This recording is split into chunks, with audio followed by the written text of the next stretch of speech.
What is climate change? Some people think it's a hoax, but others see it as an obvious threat to the future of mankind.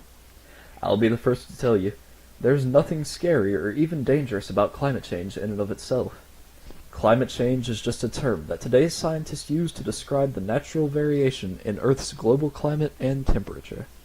Climate change occurs due to three main causes. Number 1.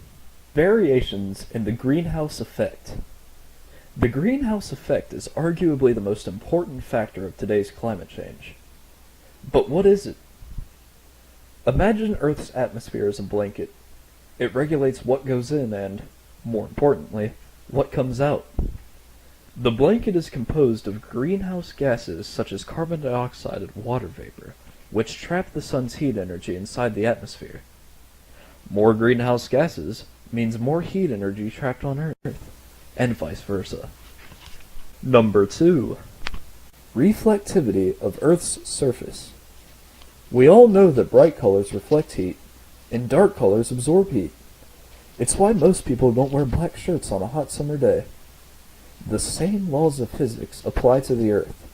The ocean is dark and absorbs heat energy, but the land and polar ice caps are lighter and reflect heat energy back into space. When more land and ice is exposed, more heat energy is reflected back into space, and the Earth is cooled down. Number 3. Variations in the sun's energy. This is probably the most obvious factor of climate change. When the amount of solar heat energy present on Earth increases, we would also expect Earth's temperature to increase. But how does solar energy increase? It varies depending on how closely Earth orbits the Sun, because Earth's orbit is never the same each year. The closer Earth gets to the Sun, the more solar energy it receives, and vice versa. What's so bad about climate change? If climate change is a natural, self-regulating process, what could possibly be so bad about it? Well, there's nothing bad about climate change in and of itself. It's just that humans decided to interfere with the process.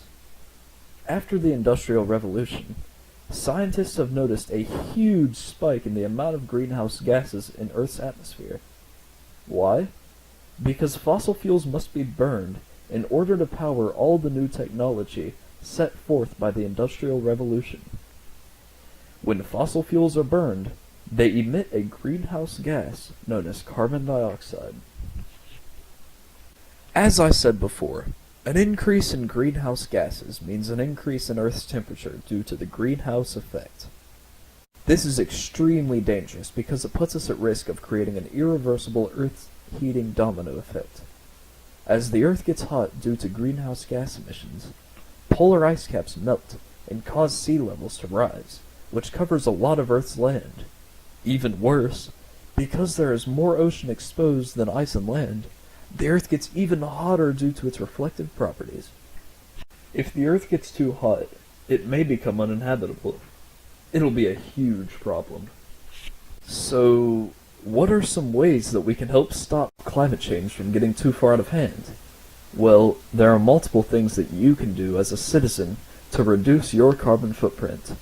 Some of these things include taking the bus or riding a bike to school or work, turning off electronic appliances when not in use, refraining from driving excessively or using an excessive amount of energy, and going outside more. Until our nation's leaders recognize climate change as a legitimate issue, this is all we will be able to do to slow it down.